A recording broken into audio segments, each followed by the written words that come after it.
Buenas tardes de nuevo, buenos días de nuevo para los que nos seguís desde América. Enfilamos nuestra última singladura en este Congreso 2020 del Encuentro de los Mares, en el que hemos surcado prácticamente todos los océanos. Después de la emoción de haber encontrado al equipo de Pristine Seas y de que hayan recibido nuestro premio y que nos hayan enamorado con todo su trabajo submarino y el que han hecho también en los despachos para conseguir la protección de tantos lugares vírgenes en el mundo, el cierre no podía ser menos, y creemos no solo que está a la altura, sino que todavía va a ser más estupendo. Tenemos con nosotros a Alexandra Cousteau, a quien le tenemos que agradecer que esté hoy aquí especialmente. Sabemos que ha tenido que hacer un gran esfuerzo para poder estar con nosotros, incluso solventando los problemas de última hora. Como buena marinera, sigue a salvo y la tenemos aquí con nosotros. Alexandra Cousteau es exploradora, es narradora de historias, es una gran defensora de los océanos y es la asesora principal de la ONG Oceana. Como podrán imaginar, si uno nace con ese apellido y ya lo embarcan a los 4 meses en un bote, pues por una parte el honor y por otra parte la responsabilidad de defenderlo por todo lo que simboliza no tiene que ser tarea fácil. Pero gracias precisamente a eso, sobre todo al principio, ahora ya no le hubiera hecho falta el apellido, pero al principio sí, esto le permite ser escuchada en el mundo y ha asumido con toda la energía y con toda la decisión este rol para el que ha sido llamada, y ahora es una de las personas que está haciendo un trabajo más importante en el mundo a la hora de defender esos ideales y esa aspiración de mares sanos por los que un día su abuelo se embarcó y cambió el mundo, o la visión que teníamos de lo que había debajo del agua. Vamos a ver primero un vídeo que ella nos ha enviado sobre Oceana y después nos encontramos con Alexandra. Así que adelante vídeo.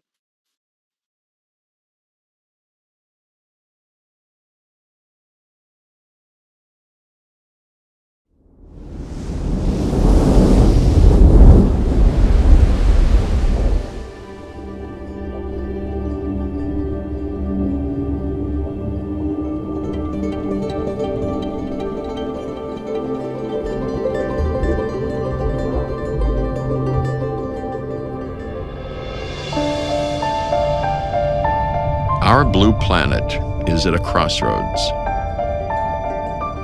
Soon there will be 9 billion of us to support.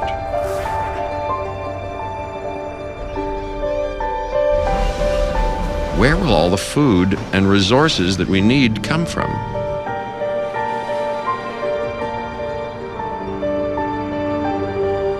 There is a last refuge. One place to turn for wild, unfettered beauty, abundance, and diversity. It's under the waves, down deep into the sea, into the depths of our oceans.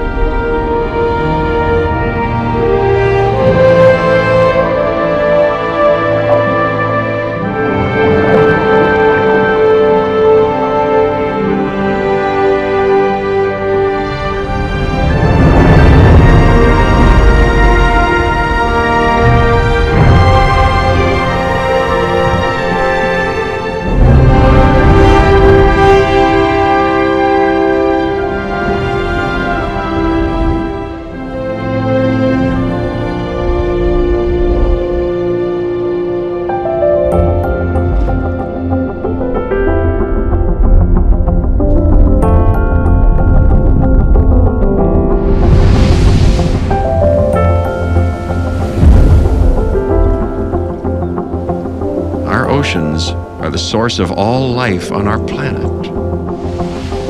Here we find the potential for unimaginable, renewable abundance.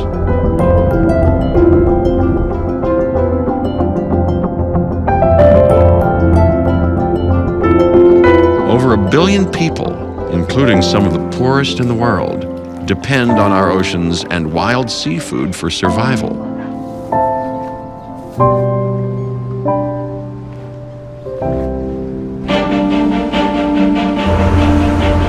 This incredible bounty is in danger. Every day, we're taking out so much more than our oceans can reproduce. The spectacular wildlife of the deep is being hunted with military precision, wreaking havoc upon the balance of the oceans, which has taken hundreds of millions of years to perfect.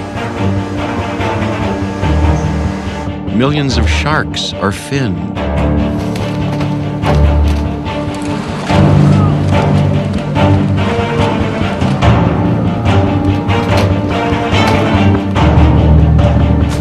Millions of tons of seafood are caught and then thrown away.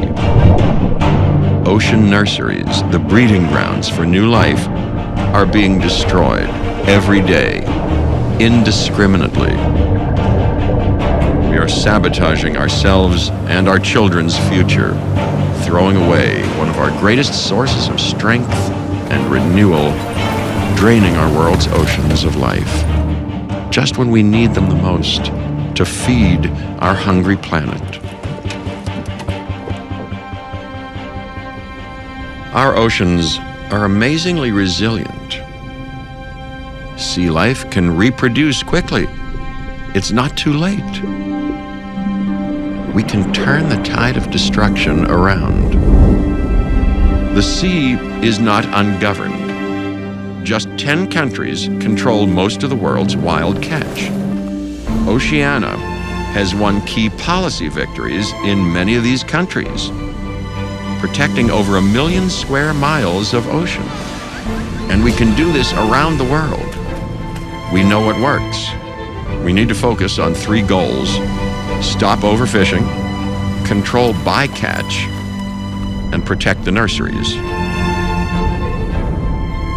With your help, we can restore the ocean's vitality. We can have oceans that provide 700 million meals a day. Let's honor the original source of life for our planet and ensure that it remains bountiful and beautiful for generations to come.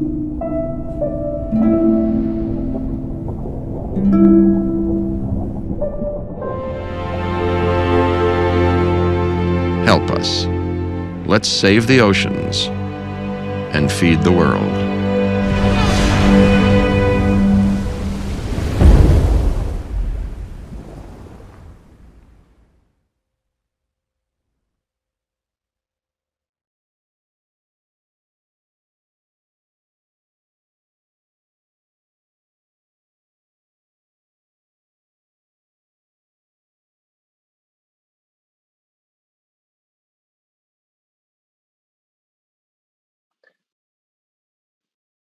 Bueno, hemos visto este inspirador vídeo lleno de mensajes, e imágenes impactantes, pero también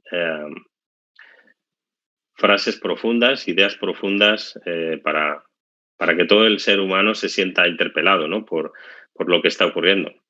Bienvenida, Alexandra. Gracias por estar con nosotros en este broche final del Congreso. Nada se me ocurre mejor que tenerte aquí y poder compartir contigo y con tus ideas y tus vivencias un buen rato.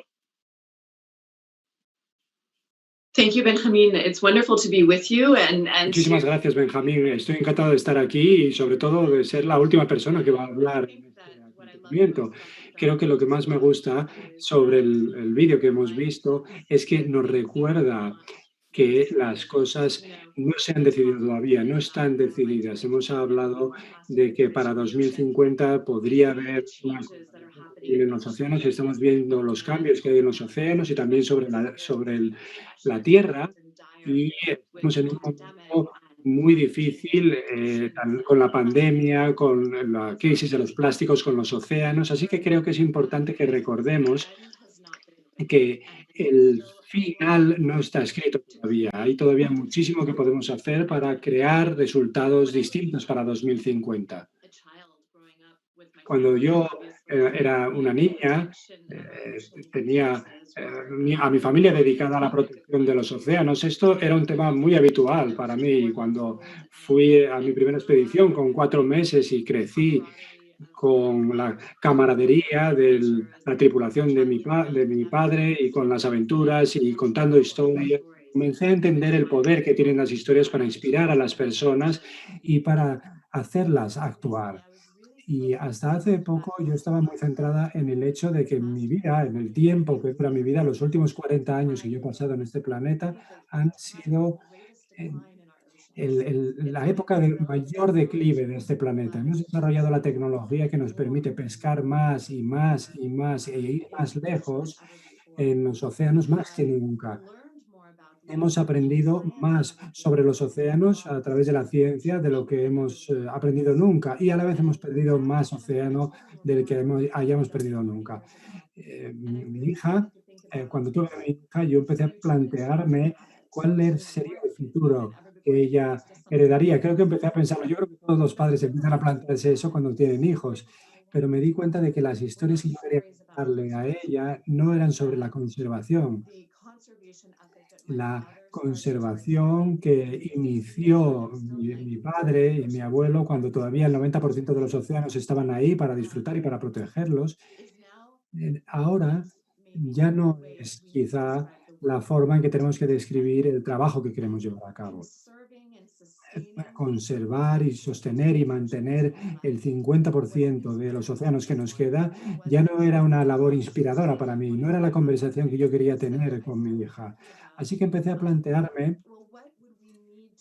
qué es lo que necesitamos hacer para que 2050 tenga unos océanos más abundantes de los que tenemos ahora.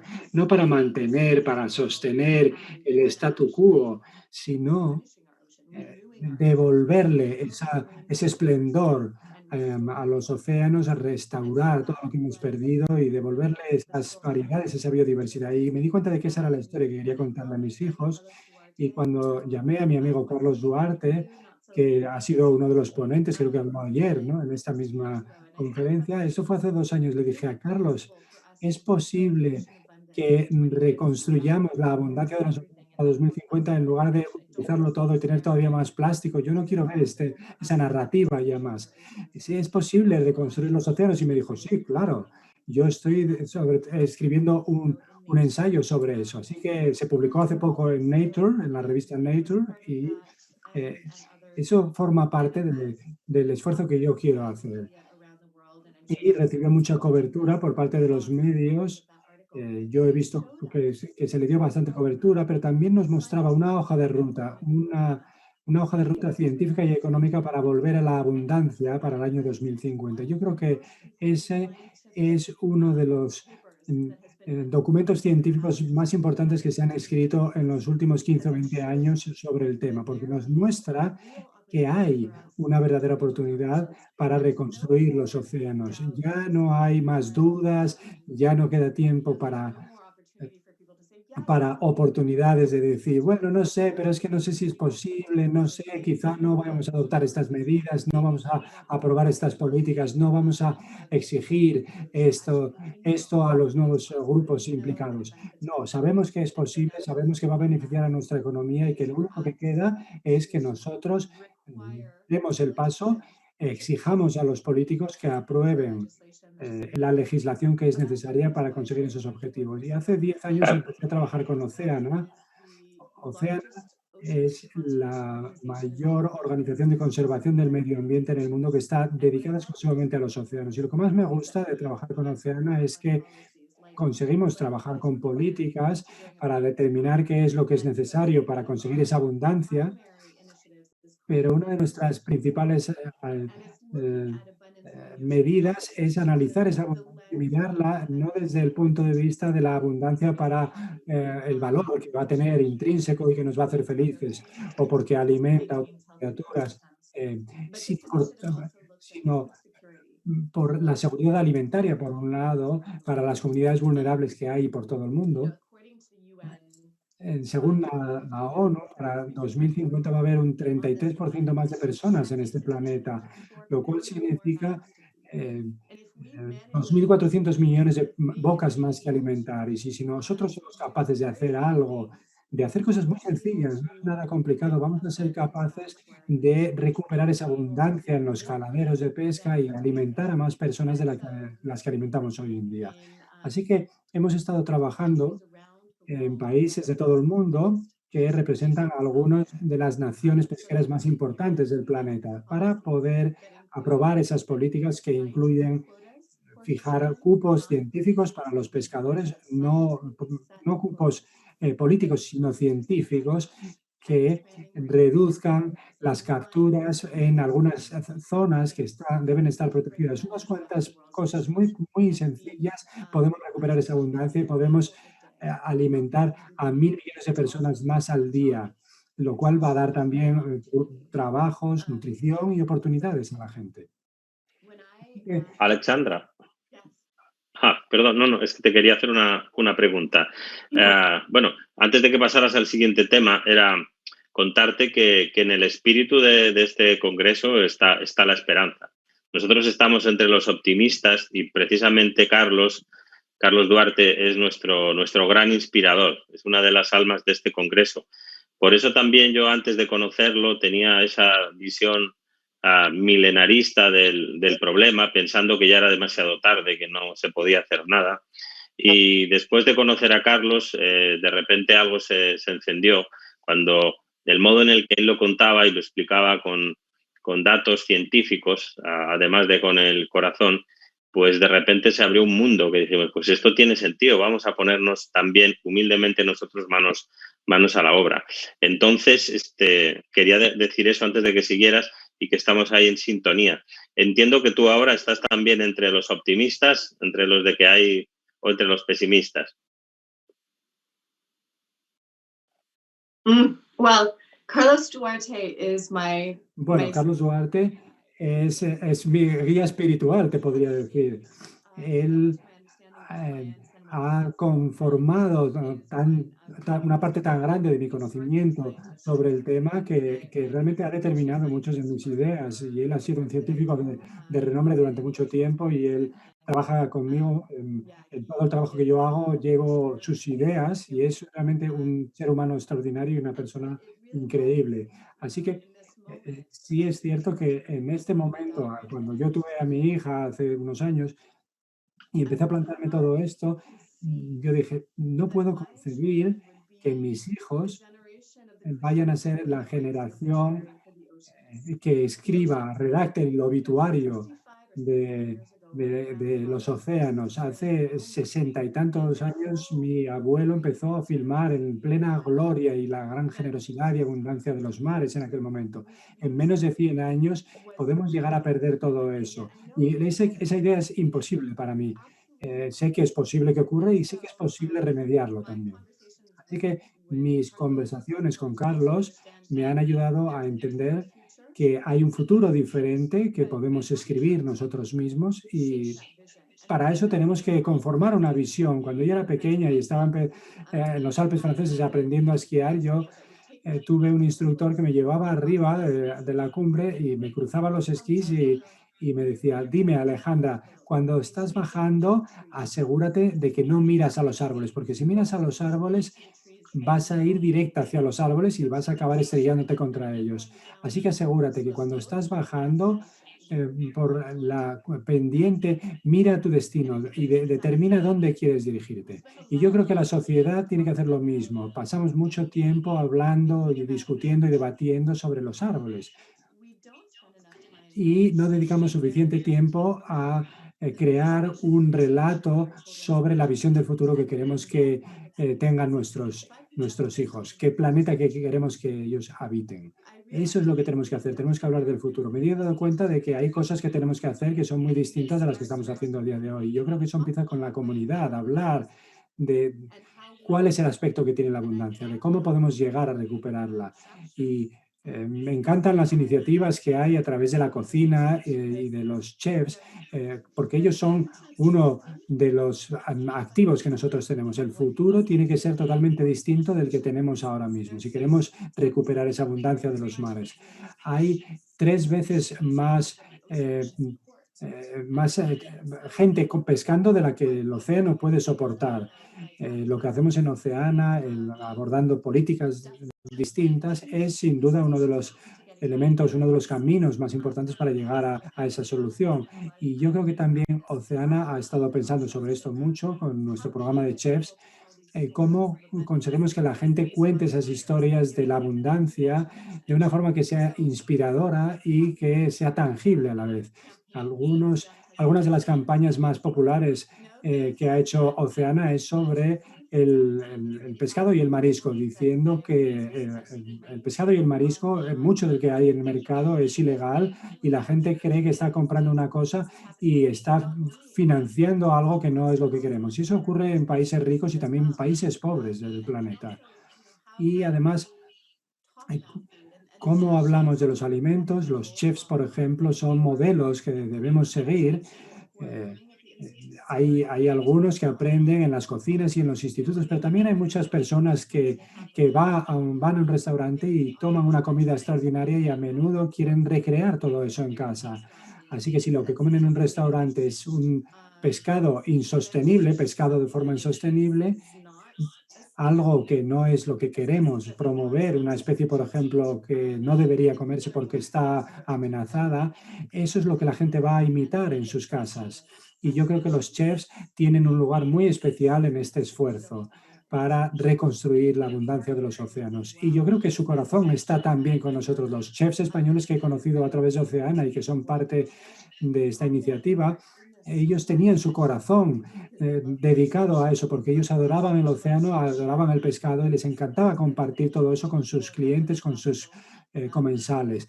Y creo que ese es el camino. Yo viví en España durante unos años, cuando era más joven, y yo creo que los chefs españoles son muy creativos y que van un paso más allá siempre, y son muy aventureros también en sus cocinas. Y yo creo que eso se puede traducir también en un mensaje real de abundancia, un mensaje real de cómo necesitamos cambiar para que podamos llegar a ese destino al que queremos llegar en el futuro. Pues aquí en este encuentro de los mares, precisamente estábamos tratando de reunir a estos chefs que están presentes en las ponencias y a cientos de ellos que nos están siguiendo, que pudieran de primera mano también escuchar a los mejores científicos y a todas las sensibilidades del sector para imbuirse de todos esos argumentos y de toda esa, si quieres, hasta planteamientos ideológicos en torno a la defensa del mar para fortalecer sus ideas y poder después eso llevarlo a la mesa. Es verdad que en el caso de España hay una ya tradición las últimas décadas de defensa de los entornos marinos y la sostenibilidad, con algunos chefs especialmente enfocados en ello, pero esto, más que la labor de un solo o dos Quijotes, se trata de que todo el mundo se conciencie, ¿no? Y creo que apelar, como estás haciendo tú ahora, a su responsabilidad, al final son ejemplos públicos y, como decías, si depende de lo que ellos cocinen, acabaremos los demás comiendo y cocinando, ¿no? Y aquí se plantean encima de la mesa muchas posibilidades, desde no utilizar este tipo de especies que citabas hasta al revés, fomentar el consumo de otras que sí son abundantes y que sí son sostenibles y que son en este momento pueden ser una alternativa y que no por una cuestión organoléptica, ni siquiera por una cuestión de salud, sino simplemente por falta de desconocimiento, falta de cultura, no se consumen, ¿no? Eh, ¿Podrías explicar, igual no todo el mundo conoce bien cómo ha sido al menos estas últimas iniciativas de Oceana con los chefs, para que quien no esté al tanto, aunque probablemente recordarán la campaña y la firma del manifiesto que se hizo con los más destacados de ellos apoyando este compromiso de defensa de la sostenibilidad de los mares, pero ¿en qué consiste? ¿Cómo es esa relación?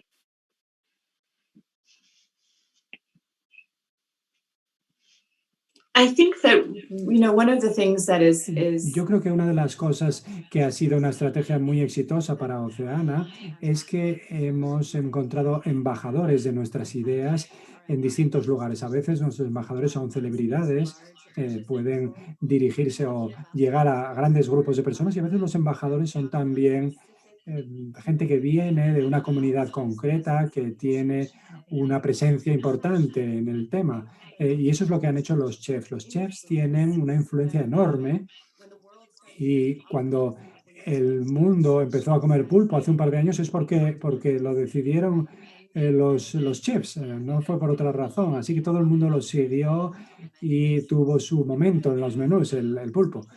Y cuando yo hablaba con algunos de los chefs, Yo diría, si yo fuera un extraterrestre y viniera a la Tierra y tuviera que adivinar cuántos peces hay en el océano, mirando vuestros menús, yo diría que hay 15 o 20, no sé, no más. Eh, y es en la persecución de esos 15 o 20 peces por lo que viajamos por todo el mundo y creamos problemas enormes en los ecosistemas, exclusivamente por esas pocas especies. Y si continuamos cazando esas especies, vamos a acabar acabando con ellas y en lugar de recuperar esa abundancia. Así que yo creo que eso es lo que hay que hacer.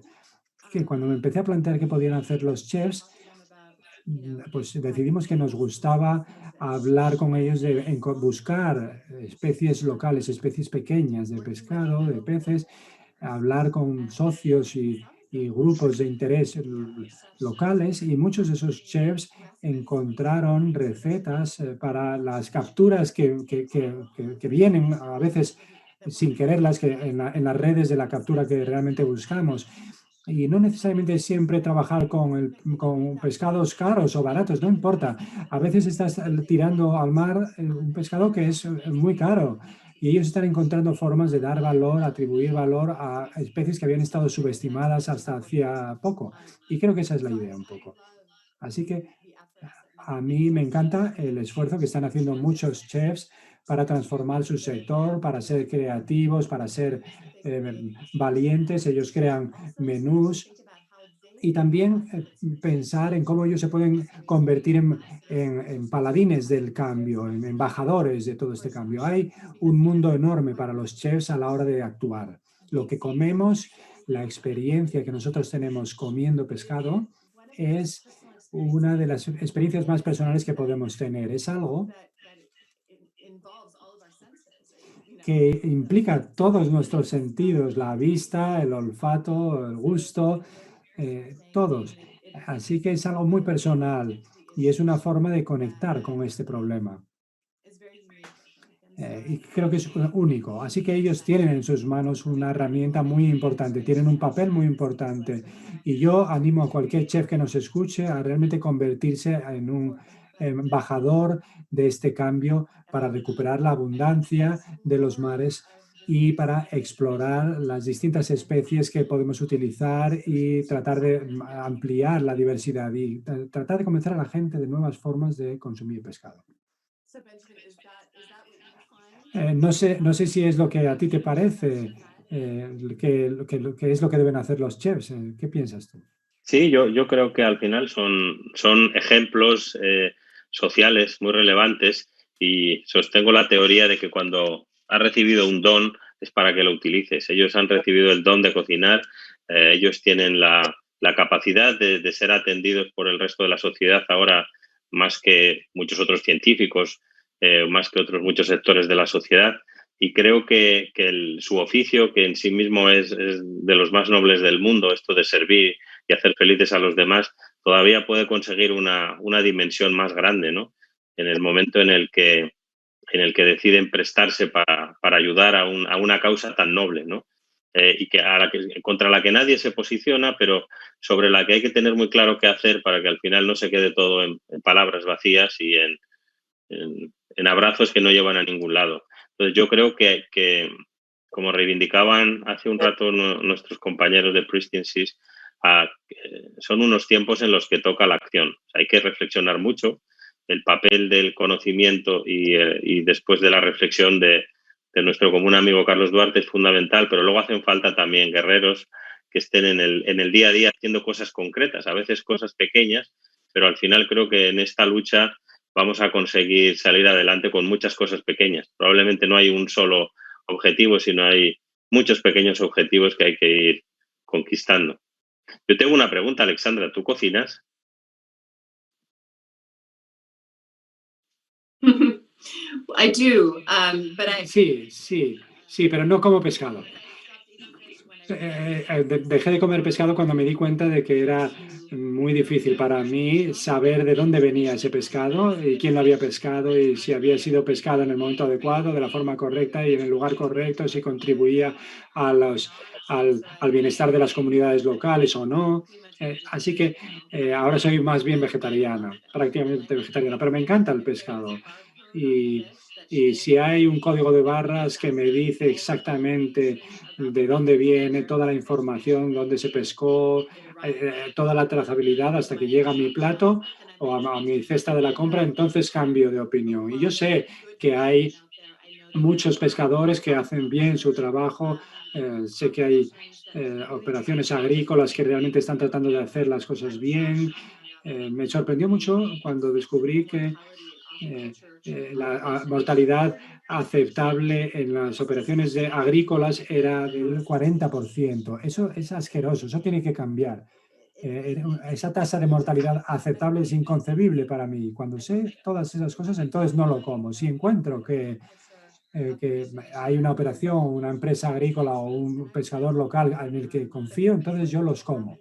Pero lo que suele ocurrir es que entre medias de todas esas personas y mi supermercado, hay toda una cadena, la cadena de suministro se embarra mucho y nunca sabes exactamente de dónde vienen las cosas. Así que me encanta cocinar, no cocino pescado ahora, pero espero que a medida que avancemos, la transparencia y la trazabilidad en la cadena de suministro de pescado mejore y dé información a los consumidores para que ellos puedan convertirse en contribuyentes a la mejora de los mares, para que ellos puedan apoyar a aquellos pescadores que hacen las cosas bien. Entonces yo volveré a comer eh, pescado y marisco. Pero hasta entonces voy a luchar por el cambio de una forma distinta. Mm. Bueno, a mí me parece que ese objetivo es conseguible, es plausible a no muy largo plazo, si se quiere. O sea, hay capacidad y tecnología para poder determinar exactamente en no muchos años la procedencia y para sacar de los mercados aquel pescado que no pertenezca a pesquerías sostenibles. Así que, de momento, puede seguir tomando solo verduras, aunque nuestro amigo Duarte diría que teniendo en cuenta la huella de carbono, teniendo en cuenta los recursos necesarios en tierra, siempre va a ser más sostenible para el planeta consumir productos del mar, en este caso sean de granja o de pesquerías sostenibles, que los de la tierra. Si todos decidiéramos comer solo vegetales, habría que terminar con la Amazonía y con tantos lugares vírgenes del mundo. No hay tierra suficiente para darnos verde a todos. Pero, en fin, me parece que es un planteamiento muy coherente el que tú tienes. Alexandra, ayer estuvimos viendo, al final de las ponencias, un documental que revisa, después de 60 años, el Mediterráneo que filmó tu abuelo, aquel Mediterráneo en blanco y negro, que por primera vez para muchos fueron las primeras imágenes submarinas que cuando los que éramos niños nos quedaban grabadas en la mente y sobre las que soñábamos por la noche, veíamos una y otra vez. Y este documental muestra cuál es la situación de esos mismos lugares 60 años después. El Mediterráneo, probablemente como el mayor doliente o sufriente de todos los mares.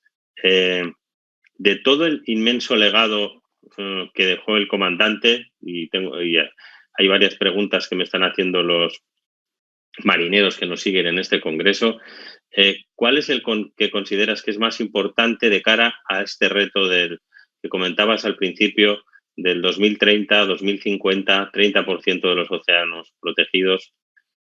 De todo lo que podamos aprender, ¿qué es lo que crees que es más importante?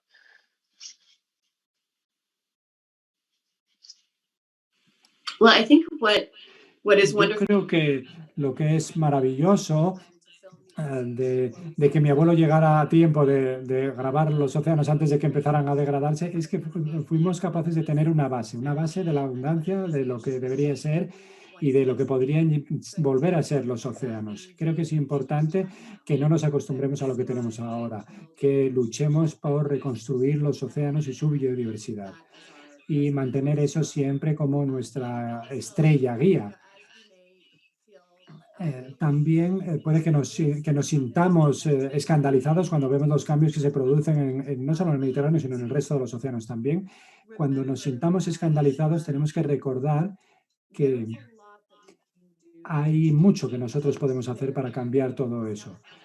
Oceana tiene oficinas en Europa, en Madrid, y a menudo pedimos a la gente que se una a nosotros para em, promover nuevas políticas, nuevas prácticas, promover nuevos productos.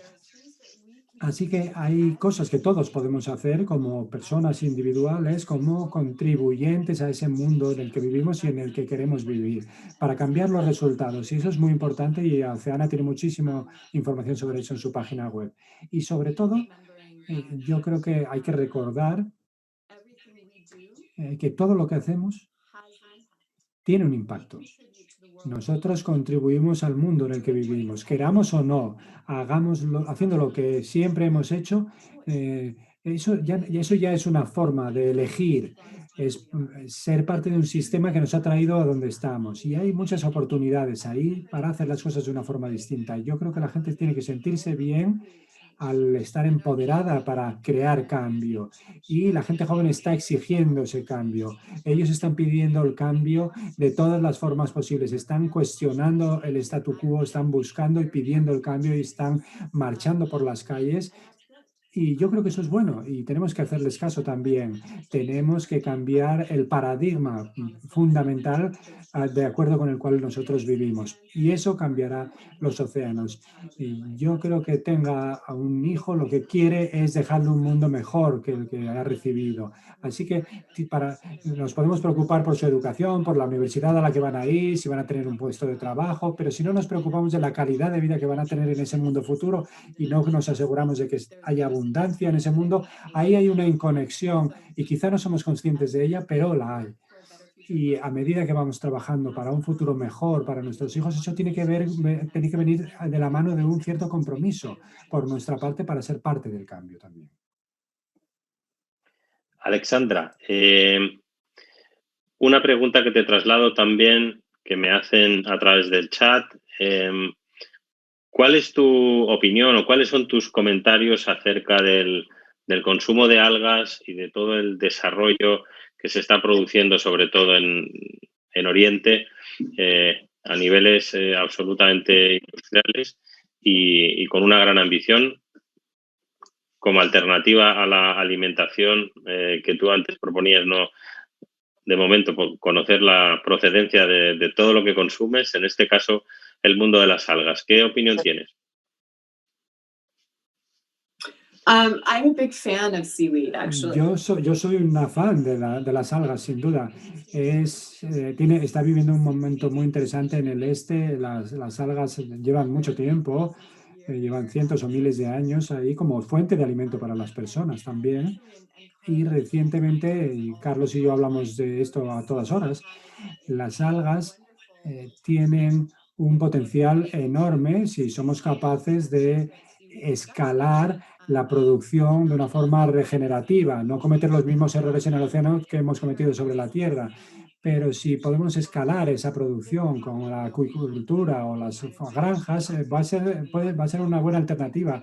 Oxigenar las aguas, vamos a proteger las comunidades costeras, vamos a desacidificar las aguas y esto podría convertirse en una fuente de alimentación no solo como alimento, sino también para combustibles, para animales, para cosméticos, para muchísimas cosas.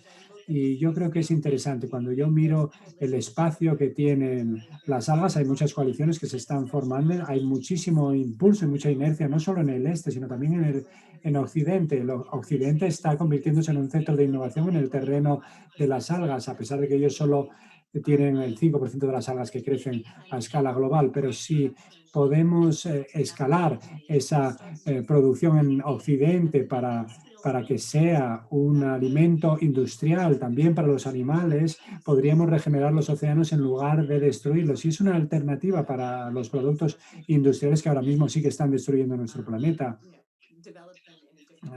Tendremos que desarrollarlo todo de una forma distinta y va a ser increíble. Y además absorben carbono, también lo estamos estudiando. Así que me encanta me encantan las algas. Yo nunca pensé que me iba a meter tanto en el terreno de las algas, pero es uno de los catalizadores para que los océanos vuelvan a esa abundancia. Pero todavía no ha tenido la atracción suficiente y tenemos que abordar esa conversación de la forma adecuada para crear estándares para una producción regenerativa de las algas, tanto en el este como en Occidente. Es curioso cómo el consumo de algas, que en Occidente era prácticamente eh, eh, ninguno hace no muchos años, gracias a la influencia precisamente de la cultura y de las cocinas de algunos de estos países, sobre todo Japón, ahora comemos algas en todas partes. Y es verdad que los irlandeses tenían costumbre de comerlas y algunos otros pueblos de Occidente, pero apenas. Y esto también nos ayuda a ver que cuando se encuentra el modo de divulgar y de comunicar, en muy pocos años puede cambiar la percepción social, ¿no? Los europeos ahora comemos pescado crudo y comemos algas. Probablemente hace 25 o 30 años, en cualquier pueblo de Francia o de España, si a un señor le dijeran que iba a comer pescado crudo y algas que en el mejor de los casos recogía para vender, se hubiera sorprendido. Lo cual creo que es una buena noticia, que podemos cambiar nuestros hábitos no en una sola generación y que podemos hacerlo si lo hacemos bien en favor del planeta. Alexandra, estamos ya a punto de terminar el tiempo que teníamos y este barco está a punto de entrar a puerto, este barco que es nuestro congreso. ¿Tú qué crees que diría ahora el comandante si regresara a la Tierra desde ese fondo marino donde sea que él vive y de repente se encontrara con lo que tenemos? ¿Cuál crees que sería el mensaje inspirador que nos dejaría?